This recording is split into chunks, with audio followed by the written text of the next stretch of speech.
Thousands of homes demolished in the West Bank, thousands of Palestinians being driven from their homes, more than 1,000 Palestinians killed since October 7th, in a place that is not ruled by Hamas, in a place where there are no hostages. So you can see that the entire justification really falls apart. What we are witnessing is a genocide in Gaza that is effectively confessed to by the only people who are left in the face of this destruction that we are witnessing. We are seeing Palestinians being killed, more than 100 of them every single day, by Israeli fire. It is live streamed on our televisions, on our cell phones. We are witnessing this genocide. The only people who are denying it at this point are either people who are so incredibly gullible, so emotionally attached to the idea that Israel is morally superior and would never do anything like this, and therefore that's interfering with their critical thinking skills, or you are dealing with lying propagandists who understand very well that it's obvious that we're witnessing is the destruction of Palestinian life in Gaza.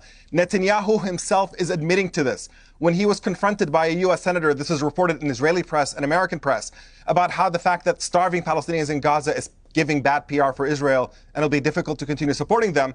Then Netanyahu goes to his government allies and says, here, we're going to have to let some food in, but don't worry, this is just a PR move. The plan is still to drive Palestinians out of Gaza in accordance with the Trump plan. They are open about the fact that what they're trying to do is eliminate Palestinian existence in Gaza. And frankly, you would just have to be a moral monster at this point to defend it and whitewash it when you should know better. And Emily, you do know better. You live in Israel. You're exposed to Israeli media. You know that's how everybody is talking in Israel about eliminating Palestinians and committing a second Nakba in Gaza. No, they're not. That is the discourse that is dominating Israeli politics. You have starvation that is being documented by people who are living on the ground. You have it documented by every humanitarian organization blaming Israel for not letting that food in. And you have Israeli politicians talking about how this is part of the strategy. It's out in the open. And you have Israelis who are clamoring at the border, destroying a lot of the food that is on these trucks to prevent it from going into Gaza. This footage is available for absolutely everyone to see. So seriously, Emily, just have minimal decency and self-respect about the fact that you just should not insult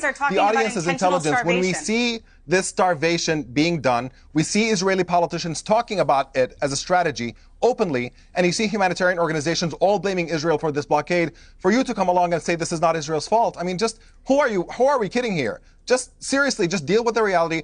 I don't think this is a good PR strategy. I know that you view this as your job to do PR for the government of Israel, but ultimately, this is not a productive strategy to deny reality that everybody can see. There is no restriction on humanitarian aid to Gaza. You keep repeating this. I'm sorry. This is absurd. You are lying through your teeth. But you're incorrect.